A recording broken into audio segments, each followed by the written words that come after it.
Hello everyone. आइए बात करते हैं एक्सपेरिमेंटल रिसर्च डिजाइन्स की। अब तक हमने कुछ पेपर्स देखे जिसमें हम तीन principles replication, randomisation, local control तीनों के ऊपर काम करते हैं। पर कई बार ऐसा होता है कि रैंडमाइजेशन पॉसिबल नहीं होता। एक बार इनको दोबारा देख लेते हैं। रेप्लिकेशन मतलब एक से ज़्यादा स्टडी करें बार बार। रैंडमाइजेशन मतलब हमेशा दो ग्रुप बनाएं, एक एक्सपेरिमेंटल एक कंट्रोल, और लॉटरी मेथड से रैंडमली आप असाइन कर दीजिए। जैसे आपको याद है हमने बात की थी वर्चुअल इन्फ्लुएंसर की, कि कुछ को वर्चुअल दिखाएंगे, कुछ को ह्यूमन दिखाएंगे। कुछ को चीटिंग के एक पेपर में बात की कि वहां पर एक एआई बॉट है, एक में ह्यूमन बीइंग है, तो रैंडमली असाइन करते हैं। और लोकल कंट्रोल जो भी हमारा वेरिएबल हो एक्सटर्नल, उसको एक्नॉलेज करते हैं, मेजर करते हैं, स्प्लिट करते हैं। कई जगह पे रैंडमाइजेशन पॉसिबल नहीं होता। जैसे मैं कम कर रहा हूं effect of smoking on health, तो मैं ये कर सकता हूं पार्टिसिपेंट को कि 15 तुम स्मोकर्स हो और 15 तुम स्मोकर्स नहीं हो। जो नॉन स्मोकर्स हैं उनको हम बना सकते हैं कि तुम्हें तो स्मोकिंग करनी पड़ेगी इस एक्सपेरिमेंट के लिए। तो ये तो नहीं बनेगी बात। ऐसे केस में जब प्रिंसिपल ऑफ रैंडमाइजेशन वॉयलेट हो जाए, यूज ना किया जाए, ऐसे एक्सपेरिमेंट्स को बोलते हैं क्वासी एक्सपेरिमेंट्स। थोड़े से अलग होते हैं, बाकी स्ट्रक्चर सेम है, थोड़ा सा फर्क है। तो इसके लिए हम एक पेपर देखते हैं, quasi experiment assessing the effectiveness of TV advertisement directed to children. तो ये पेपर JSTOR के ऊपर अवेलेबल है, आप इसको डाउनलोड कर लीजिए। सो सिंगल, हालांकि पेपर थोड़ा पुराना है, 1990s का पेपर है ये, बट जर्नल जो है वो बहुत अच्छा जर्नल है, जर्नल ऑफ मार्केटिंग रिसर्च है ये, 1990 नवंबर। तो एक बार समझते हैं तब लोग कैसे देखते थे, कैसे बात करते थे इसकी। सो ये ऑथर हैं मार्विन। इनका ये कहना है कि टीवी एड का बच्चों के ऊपर फर्क पड़ता है। चलिए, तो खैर पता ही है बिल्कुल हमें। तो काफी इस पे लॉ भी बने कि बच्चों को टीवी एड ना दिखाई जाए, लेकिन देखते ही हैं। तो इन्होंने काफी रेफरेंस दिए हैं कि 6 से 11 के जो बच्चे हैं वो रफली 3 आवर्स पर डे देखते हैं, या जो भी टीवी मीडिया है वो पर्टिकुलरली बच्चों को टारगेट करके एड अपनी बनाते हैं। लेकिन एट द सेम टाइम बच्चों के ऊपर फैमिली, फ्रेंड्स, स्कूल, चर्च, उनका भी इफेक्ट पड़ता है। तो एक हॉलैंड ने कहा था 1959 में कि एक एक्सपेरिमेंटल स्टडी करनी चाहिए जो पता लगे कि किस चीज का इफेक्ट ज्यादा होता है। तो इन्होंने कहा उस पर काम करते हैं, और ये कनाडा के अंदर काम किया है। 1989 में सुप्रीम कोर्ट ऑफ कनाडा ने एक रूल को सस्टेन किया। 1980 से एक चल रहा था वहां पे केस कि बच्चों को टीवी एड ना दिखाई जाए, या बहुत कम उसका लिमिटेड एक्सपोजर रखा जाए, खासतौर पे second half of the day, afternoon के बाद, और सैटरडे संडे जब बच्चे घर पे होते हैं। तो जो जितने भी कनाडा के टीवी चैनल थे उनके ऊपर तो ये रूल एप्लीकेबल है, लेकिन वहां पे अमेरिकन टीवी भी आता था। तो ACTV एक ये टर्म यूज करते हैं। ACTV stands for American children commercial television, ACTV। तो अब ये भी देख रहे हैं। तो अब सिंपल सा ये देखेंगे कि जो टीवी दिखाया, टीवी दिखाने से कितना बच्चों के ऊपर फर्क पड़ता है। पर इसमें कई सारे वेरिएबल हैं, आइए उसको समझते हैं। तो हम इनके पेपर को एक बार यहां समझ के देखते हैं। Effectiveness of TV advertisement, basically जितना आप टीवी दिखाएंगे बच्चों के ऊपर उतना इफेक्ट ज्यादा पड़ेगा। किस चीज का इफेक्ट पड़ेगा? बच्चों में अवेयरनेस ज्यादा होगी। मतलब बच्चों ये तो नहीं कहेंगे कि परचेज कर पाएंगे, पर इफ गिवन ए चांस तो वो परचेज भी कर लेंगे, पर पहले तो अवेयर होना चाहिए, अवेयरनेस होगी। कौन से प्रोडक्ट्स में? तो इन्होंने कहा क्योंकि बच्चों से रिलेटेड 2 प्रोडक्ट लिए, अवेयरनेस ऑफ, एक तो टॉय की होगी, तो टॉय की जो भी एड है उसके ऊपर, और एक सीरियल लिया है इन्होंने, क्योंकि काफी एड जो है वो फूड से ही कंसर्न है, बच्चों के फूड से, तो उसके ऊपर भी। फिर ये अब इसमें क्या क्या डायमेंशंस आते हैं ये देखिए। सबसे पहला डायमेंशन तो ये हुआ कि कनाडा के अंदर आप कौन सी लैंग्वेज को यूज करते हैं। बहुत सारे लोग हैं जो इंग्लिश लैंग्वेज को यूज कर रहे हैं, और काफी लोग हैं जो फ्रेंच को भी यूज कर रहे हैं। अब क्योंकि ACTV जो है, अमेरिकन कमर्शियल टेलीविजन जो है, वो इंग्लिश लैंग्वेज के अंदर है, तो नेचुरली जो भी इंग्लिश वाला होगा उसमें तो इसका इफेक्ट काफी ज्यादा होगा। जिस घर में फ्रेंच हैं बच्चे, फ्रेंच लैंग्वेज है घर में, तो वहां पे अमेरिकन टेलीविजन बेशक देखते हों, पर इंग्लिश क्योंकि नेटिव लैंग्वेज है तो इसका इफेक्ट ज्यादा होने की उम्मीद है। तो एक तो ये वेरिएबल हो गया कि लैंग्वेज का फर्क पड़ता है। एक अलग ये स्टडी हुई है कि जो इनकम की अगर हम बात करें, तो जो लो इनकम है वो टीवी ज्यादा देखते हैं। लो इनकम के बच्चे हाई इनकम ग्रुप के बच्चों से टीवी ज्यादा देखते हैं, यहाँ पे टीवी कम होता है। तो माइट भी कि ये हाई इनकम के और एक्टिविटीज में इंडल्ज होते हों, टीवी का टाइम कम है, और लो वालों में टीवी ज्यादा देखते हैं। तो एक ये भी हो गया इसका रिलेशन कि इनकम का भी फर्क पड़ेगा, पेरेंट्स की इनकम का, टीवी कितना आप वॉच करते हैं। तो अब इस चीज को हम करेंगे कैसे? तो पहले तो आप ये देखें कि लैंग्वेज के कारण ये क्वासी एक्सपेरिमेंटल हो गया। क्वासी एक्सपेरिमेंटल का मतलब आप ये नहीं बोल सकते ना कि तुम ये लैंग्वेज में हो, तुम ये लैंग्वेज में हो। लैंग्वेज तो फिक्स है, जो जैसे लैंग्वेज में काम कर रहा है। तो ये हमारा क्वासी एक्सपेरिमेंटल हो गया। इस कारण से हम लैंग्वेज को रैंडमली असाइन नहीं कर सकते, जो लैंग्वेज है उसी के अंदर हम काम करेंगे, और ना ही हम इनकम को रैंडमली असाइन कर सकते। तो हम करेंगे कि एक्सपेरिमेंट्स के अंदर, आपको याद हो मैंने एक एक्रोनिम दिया था, MMA। MMA stands for first आपका मॉडल क्या है, सेकंड आपका मेजरमेंट ऑफ वेरिएबल, ये आप कैसे करेंगे, थर्ड M का मतलब था मैनिपुलेशन किसको करेंगे, IDV को, और फोर्थ A का मतलब था इस केस में आपकी एनालिसिस क्या होगी। ये हमारे 4 पार्ट हैं। अब इस 4 पार्ट में इनका ये कहना है लैंग्वेज का इनकम का इफेक्ट पड़ता है टीवी एडवर्टाइजमेंट के ऊपर। तो मैं इस चीज को नीचे ले आता हूं यहां पे। तो हमारा मॉडल कुछ ऐसा बन गया कि लैंग्वेज का इनकम का इफेक्ट पड़ेगा अवेयरनेस के ऊपर। लैंग्वेज तो घर में जो है ही, उसका तो डेमोग्राफिक से पता लग जाएगा, इनकम का भी डेमोग्राफिक से पता लग जाएगा। तो ये जो अवेयरनेस लेवल है इसको कैसे मेजर करें, और जो एक ये भी है कि प्रोग्राम हमारा ACTV वो तो इंग्लिश के अंदर है, तो उसके अंदर लैंग्वेज का जो फर्क पड़ेगा वो कैसे देखेंगे। ठीक है, मॉडल इज डन। मॉडल तो बड़ा सिंपल सा है इसका, और क्योंकि दोनों ही कैटेगोरिकल हैं, ये भी कैटेगोरिकल ये भी कैटेगोरिकल इफेक्ट है, तो एनालिसिस में भी क्लियर है कि हमारा लगेगा 2 वे एनोवा। अगर आप एक का इफेक्ट देखते हैं 1 वे एनोवा, और दोनों का कंबाइंड इफेक्ट देखते हैं 2 वे एनोवा लगेगा। मैनिपुलेशन क्वासी के अंदर होता नहीं है, क्योंकि दैट्स वाई क्वासी, ये क्वासी बोल ही इसीलिए रहे हैं यहाँ पे क्योंकि यहाँ पे किसी तरह का कोई मैनिपुलेशन अवेलेबल नहीं है। तो इस क्वासी को हम यहाँ पहुंचा देते हैं, इसीलिए क्वासी है, क्योंकि यहाँ पे कोई भी मैनिपुलेशन हमारे पास नहीं है। ओके, व्हाट्स नेक्स्ट, मेजरमेंट कैसे करेंगे। हाँ जी, ये एक इंपॉर्टेंट है, मेजरमेंट कैसे करेंगे। तो मेजरमेंट के लिए इन्होंने क्या किया, पेपर पे आ जाए, पेपर भी देखते रहते हैं। तो पहले तो इन्होंने बताया कि ये जो इंग्लिश स्पीकिंग और इसका फर्क पड़ेगा, अलग अलग 2 सब ग्रुप हैं, और हाई लेवल जो इंग्लिश के हैं ज्यादा उनके चांसेस हैं वो ज्यादा टीवी देखेंगे। अगर सेम टीवी देखें तो हम क्या फर्क आएगा उसको भी देखते हैं। और इनकम की बात की इन्होंने, तो इनकी एक बार हाइपोथेसिस देखते हैं कि जो फ्रेंच वाले हैं और इंग्लिश वाले हैं उसमें से इंग्लिश वाले ज्यादा रिस्पॉन्ड करेंगे अवेयरनेस को, यार उनकी अवेयरनेस ज्यादा होगी। तो यानी इंग्लिश और फ्रेंच के अंदर अगर हम बात करें तो इंग्लिश में थोड़ी सी ज्यादा मिलेगी अवेयरनेस, फ्रेंच में थोड़ी सी कम मिलेगी। ठीक है, ये फर्स्ट हुआ। सेकंड, जब इनकम की ये बात करते हैं तो इन्होंने बताया कि जो लो इनकम है वो टीवी ज्यादा देखते हैं, हाई से ज्यादा देखते हैं। एनीथिंग एल्स, अगर सेम अमाउंट देखें इंग्लिश और इसके तो उनमें सेम ही रिजल्ट आएगा। ये सेकंड हाइपोथेसिस है। पहला तो इनका ये मानना है कि अगर इंग्लिश फ्रेंच में बात करें, इंग्लिश का इफेक्ट ज्यादा आएगा अवेयरनेस, क्योंकि फर्स्ट लैंग्वेज है आपकी। सेकंड, इन्होंने कहा अगर ये अमाउंट सेम देखें बच्चे तो उसमें सेम आएगा इफेक्ट, यानी एड का असर आता है नो मैटर आप कौन सी लैंग्वेज में देखें। बच्चों के अगर एड है बच्चे समझ जाते हैं।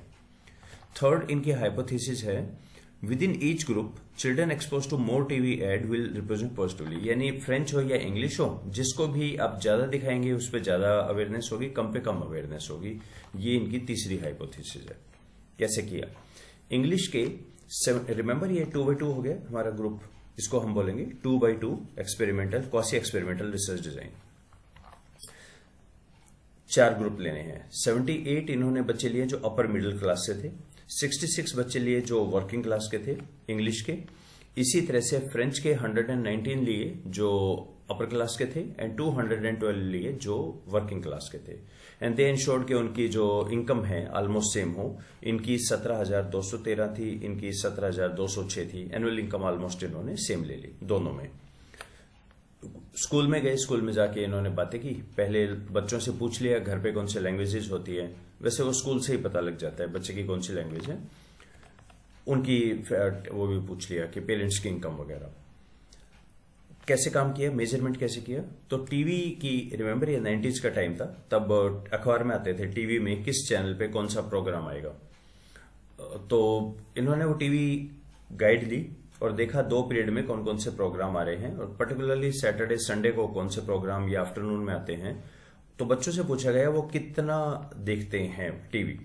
तो उनसे पूछा गया कि क्या ये आपने प्रोग्राम 5 बार देखा, 6 बार देखा। तो जिन्होंने 6 बार देखा उनसे पूछा गया कि आप ओवरऑल कितना वॉच करते हैं, पर वीक कितना देखते हैं। तो एक रफ एस्टिमेट आ गया कि टोटल नंबर ऑफ टीवी कितना देखा है लोगों ने, यानी क्योंकि उस प्रोग्राम की बात कर रहे हैं, एड की बात कर रहे हैं। तो एक तो ये पूछा कि अगर 6 से ज्यादा बार है तो आप वीक में कितना देखते हैं टीवी, उससे एक इन्होंने अंदाजा लगाया। सेकंड, इन्होंने प्रोडक्ट कैसे लिए, टीवी और फूड। तो इन्होंने कहा कि 50% जो ऐड हैं वो तो इसके बारे में ही है, चिल्ड्रन के बारे, टॉयज के बारे में है। इसी तरह फूड के बारे में बहुत ज्यादा है। तो दोनों में से एक एक कैटेगरी ले ली। कैसे मेजर किया, मेजर ऐसे किया अवेयरनेस ऑफ टॉय के लिए। इनको 20 कमर्शियल दिखाई गई जो उस पर्टिकुलर मंथ के अंदर बहुत ज्यादा आई थी, सैटरडे को, संडे को और वीकडेज में आफ्टरनून के बाद। 20 कमर्शियल दिखा के उनको पूछा गया, ये सारा बच्चों को दिखाया, साउंड म्यूट कर दिया, और जब भी उसका नाम आता है लास्ट में उस पर्टिकुलर प्रोडक्ट का, ब्रांड का, उसको भी हटा दिया ताकि बच्चे सिर्फ वो देख पाए। और फिर बच्चों से पूछा गया कि ये जो कैरेक्टर थे, ऑरेंज कैरेक्टर, इसका क्या नाम था। तो अगर उन्होंने पहले देखा हुआ है, जिंगल को रिकॉल कर पा रहे हैं, तो वो बता पाएंगे। इनसे क्वेश्चन पूछा गया, उसमें 2 गलत थे। The children were asked to check the names of this. For the English speaking names English में थे, फ्रेंच के लिए जो थे वो फ्रेंच लैंग्वेज के अंदर थे। मल्टीपल चॉइस क्वेश्चन में इनसे पूछा गया कि इनका क्या नाम था और कैरेक्टर का नाम बताइए। इस मल्टीपल चॉइस क्वेश्चन में 3 नाम दिए थे, जिसमें से 1 नाम ठीक था और 2 गलत थे। बच्चों को आइडेंटिफाई करना था वो कौन सा पर्टिकुलर ब्रांड है, कौन सी चीज है, उसके बारे में। अवेयरनेस की बात कर रहे हैं, टॉय के बारे में। सीरियल्स को कैसे देखें, तो इन्होंने कहा सीरियल्स तो मम्मी पापा परचेज करेंगे और लेट्स से नेबरहुड से करेंगे। तो उस नेबरहुड में 4 सुपरमार्केट देखी गई, पर सुपरमार्केट का भी तो इफेक्ट आ सकता है कि किसमें कौन सी सीरियल रखी है। तो इन्होंने कहा पहले हमने वही चेक किया, कोई डिफरेंसेस ऐसे नहीं मिले। जो ऑनर्स थे उन्होंने भी कंफर्म किया कि हाँ लगभग यही बिकती हैं दालें। फिर इन्होंने कहा चिल्ड्रन की सीरियल कौन सी है, तो उसके 4 क्राइटेरिया बनाई गई। पहले तो उसकी एड दिखाई जाती हो, सेकेंडली वो बच्चों के ऊपर आती हो यानी कार्टून वगैरह हो, प्रमोशन प्रीमियम बच्चों पे हो, और चौथा उसमें बहुत हाई शुगर कंटेंट हो। इन 4 बेसिस पे इन्होंने 17 सीरियल्स को लिया, जो चिल्ड्रन सीरियल इन्होंने बोला। फिर group of 4 mothers of elementary school को कहा एक बार आप चेक करो। उन्होंने यूनानिमसली बताया कि हाँ यही है, चिल्ड्रन की सीरियल यही होती है।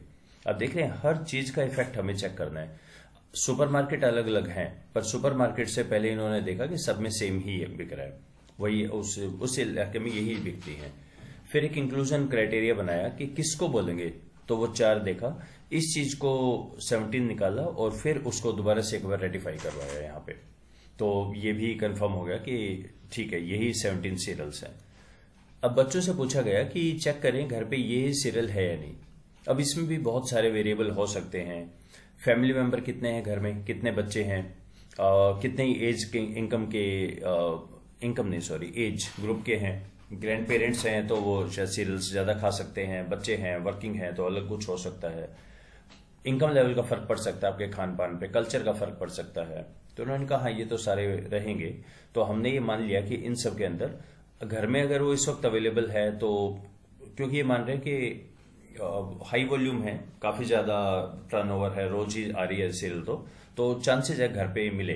तो ये इनसे पूछा गया कि घर पे अवेलेबल है या नहीं है। और फाइनली पेरेंट्स का इनकम वगैरह पूछ लिया गया। कैसे किया प्रोसीजर, बच्चों को स्कूल में गए, बच्चों को दिखाया, उनसे पहले बात की, उनको बताया ऐसे हम काम करेंगे। और एक टीचर जो थे, जो पहले फॉर्मर टीचर थे, उनको रिक्रूट किया। उन्होंने जाके ट्रांसलेशन का काम भी किया, बच्चों को बताया, क्वेश्चन बताए। पहले कुछ के तो पढ़े उन्होंने, बाद में बच्चों से जाके ले लिया। 9 से 11 साल की एज के ये बच्चे थे। रिजल्ट क्या आए? सबसे पहले तो मैनिपुलेशन चेक। वैसे मैनिपुलेशन तो है नहीं, पर जो भी हमारी वो कंडीशन थी, दो ग्रुप थे, तो इन्होंने कहा हाँ बिल्कुल ऐसा ही पाया। वन वे एनोवा लगाया यहाँ पे इन्होंने। जो इंग्लिश स्पीकिंग और फ्रेंच के अंदर काफी डिफरेंस है। जितना टीवी देखते हैं, इंग्लिश वाले 1.94 आवर्स पर डे देखते हैं, ये लेस देन 1 आवर देखते हैं। तो ठीक है, वो क्योंकि मदर टंग में है तो वो ज्यादा देखेंगे, सही है। इनकम एज ए मॉडरेटर, तो इनकम के साथ जब इन्होंने काम किया तो 2/2 एनोवा लगाया। क्यों 2/2? क्योंकि ये भी 2 है, ये भी 2 है, 2/2। इसके लिए मैंने मतलब पता कैसे लगता है, इसका एक वीडियो है। इस प्लेलिस्ट का नाम है मल्टीवेरिएट बियॉन्ड एनोवा। और जो सेकंड वीडियो है, ये एक फॉर्मूला है NVA, MANCOVA। M कब लगाते हैं, C कब लगाते हैं और N का क्या मतलब है। तो ये एक बार आप चेक कर लीजिएगा। यहां पर दो इंडिपेंडेंट कैटेगोरिकल वेरिएबल हैं। डिपेंडेंट एक ही है तो M नहीं आएगा, कंट्रोल वेरिएबल नहीं है, C नहीं आएगा, तो 2 वे अनोवा का केस बन गया है ये। ठीक है, आप एक बार यहां देख लीजिएगा इसको। हम वापस चलते हैं अपने पेपर के ऊपर। 2 वे अनोवा जब इन्होंने लगाया तो उसमें सिग्निफिकेंट इफेक्ट आया सबका। लैंग्वेज का सिग्निफिकेंट इफेक्ट है, इनकम का है, और मॉडरेशन का भी जो इंटरेक्शन इफेक्ट है वो भी सिग्निफिकेंट है। तो यानी जो लो इनकम इंग्लिश के हैं, इंग्लिश स्पीकिंग के लो इनकम के जो बच्चे हैं वो देखते हैं टीवी 2.53 आवर्स पर डे, और अपर मिडिल क्लास के वो 1.4, और फ्रेंच के चाहे वो अपर हो लोअर हो दोनों ही 0.76 थे। क्लियर हो रहा है? 2 वे एनोवा से इंटरेक्शन इफेक्ट से लो इनकम के इंग्लिश स्पीकिंग के बहुत ज्यादा देखते हैं टीवी, अपर के इंग्लिश का तो फर्क आएगा ही आएगा क्योंकि वो उनकी नेटिव लैंग्वेज है। फ्रेंच में दोनों में ही कम देखते हैं, डजेंट मैटर, इनकम से कोई फर्क नहीं है, पर सिग्निफिकेंट इफेक्ट आया इसमें। ओके, तो यहां हमने देखा कि बच्चे टीवी ज्यादा देखते हैं या नहीं देखते, पहले उसको चेक कर रहे हैं जो हमारा मेन वेरिएबल है। अब टीवी देखते हैं तो टीवी पे अब वो टॉय है उसको रिकॉग्नाइज कर पा रहे हैं क्या? तो वहां पे फिर वापस आ गए। इन्होंने कहा कि लैंग्वेज और इनकम दो हमने लिए इंडिपेंडेंट वेरिएबल, और टॉय की अवेयरनेस लेवल कितने सही जवाब बताए थे।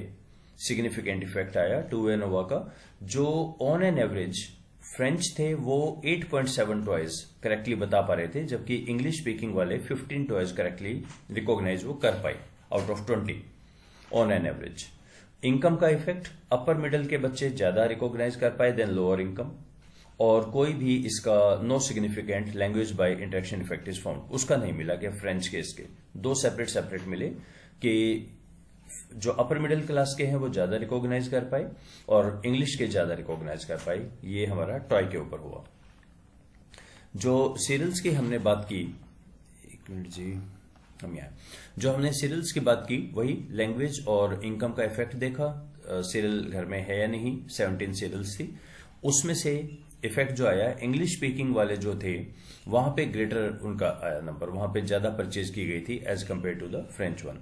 अब हालांकि इसका ये भी हो सकता है कि कल्चर वाइज क्या क्या फर्क है, घर पे क्या बनता है, पर चलिए लेते हुए सिग्निफिकेंट इनकम का भी फर्क मिला, इंग्लिश का भी मिला और इनकम का भी मिला, दोनों का फर्क मिला। नेक्स्ट ये कह रहे हैं अब हम आगे विद इन ग्रुप के अंदर कि ये तो एस्टेब्लिश हो गया कि इंग्लिश वालों का इफेक्ट ज्यादा है और फ्रेंच वालों पे भी कम इफेक्ट रहेगा, और जो कितनी आपकी लैंग्वेज है इंग्लिश के ज्यादा है और इनकम का दोनों का फर्क है। अब ये बोल रहे हैं कि अब हम कोरिलेशन एनालिसिस पे गए और हमने यहां पे अब देखा कि जो हमारा पहले तो देखो नॉर्मल देखा इंग्लिश स्पीकिंग का जो कोरिलेशन है ट्रॉय अवेयरनेस लेवल का, वहां पे मिला है 0.18 correlation between the level of AC TV viewing. अभी तक ये काम कर रहे थे एक लैंग्वेज पे, एक आपकी लैंग्वेज पे और दूसरा इनकम पे। अब एक नया वेरिएबल बना रहे हैं आईडीवी, कि ये जो पहले डीवी था ना हमारा टीवी कितना देखते हैं उसको आईडीवी इन्होंने बना लिया। तो यहां पे इन्होंने कहा है कि एसी टीवी जो था उसको divided into the low, medium and the high 1/3 each में बना दिया। तीन जो ग्रुप थे, 3 ग्रुप बना दिए एसी टीवी के व्यूअर के। प्लीज चेक टीवी कितना देखते हैं बच्चे। पहले इन्होंने डिपेंडेंट वेरिएबल लिया था, अब इंडिपेंडेंट ले लिया, 3 कैटेगरीज की कर दी और वापस आ गए। इनका ये कहना है कि एसी टीवी की व्यूइंग और ट्रॉय अवेयरनेस लेवल, इन पे अगर देखें 0.18 का कोरिलेशन है और यहां 0.35 का, और टॉय अवेयरनेस में इतना इतना, दोनों में अलग अलग आ रहा है, फ्रेंच और इसमें। अब इसके ग्रुप बना के इन्होंने फिर से यहां पे एक अनोवा को यूज किया, वन वे अनोवा। उसके इफेक्ट हम यहां देख लेते हैं। जो ये है टीवी कितना देखा आपने, और एक उसका बना दिया लो मीडियम हाई। ये लो है, मीडियम है, हाई है, लो मीडियम हाई है इंग्लिश। और ये है आपका टॉय की अवेयरनेस कितनी है। तो जो इंग्लिश की बात करते हैं पहले, जो लो देखते थे वो तो 14.6 आया, मीडियम पे 15 और हाई पे 60, 3 फर्क आया। इंग्लिश वालों की टॉय अवेयरनेस बहुत ज्यादा है। फ्रेंच में फर्क है विद इन द फ्रेंच, लेकिन इनसे तो बहुत ही कम है। यानी जो इंग्लिश का जो लोएस्ट वाला मिलेगा आपको यहाँ पे, जो टीवी कम देखता है, वो भी फ्रेंच के तो हाईएस्ट से भी बहुत ज्यादा है, काफी ज्यादा है इसमें। देख रहे हैं दोनों में कितना ज्यादा फर्क है। और सेकेंडली जब हमने सीरियल्स की बात की तो उसमें फ्रेंच वालों का इधर और इनका इधर मिला। तो अगर इसको चेक करें हर लेवल पे देखिए, जो लो लेवल पे देखा तो ये काफी ज्यादा है इससे, हाई मीडियम लेवल पे 2.23 इससे ज्यादा है, ये 2.23 1.89 से, और हाई वाला तो इससे काफी ज्यादा है। ओके, तो इसका मतलब है काफी सिग्निफिकेंट फर्क हमें देखने को मिले जब हमने टीवी का देखा। एक बार मैं फिर से रिपीट करूं, पहले इन्होंने टीवी कितना देखते हैं इसको लिया था इंडिपेंडेंट वेरिएबल लैंग्वेज या इनकम के लिए, जिससे मैनिपुलेशन चेक होता है। तो हमने देखा इनमें फर्क आ भी रहा है कि नहीं है। और फिर टीवी व्यूअरशिप को हमने देखा इंडिपेंडेंट, और टॉय अवेयरनेस सीरियल अवेयरनेस को हमने किया डिपेंडेंट। वन वे अनोवा यहां पे यूज किया है इन्होंने। जो ग्राफिकल से आई थिंक काफी ज्यादा क्लियर हो रहा है ये चीज। और आगे फिर इन्होंने इस चीज का इंटरप्रिटेशन वगैरह लिख दिया है। ये वही इसी टेबल का इन्होंने चार्ट बनाया है। सो बेसिकली हमने क्या देखा इस पेपर में, क्वासी एक्सपेरिमेंटल कौन से होते हैं। क्वासी एक्सपेरिमेंटल डिजाइन वो होते हैं जहां मैनिपुलेशन हमारे लिए, रैंडमाइजेशन हमारे लिए पॉसिबल नहीं होता है।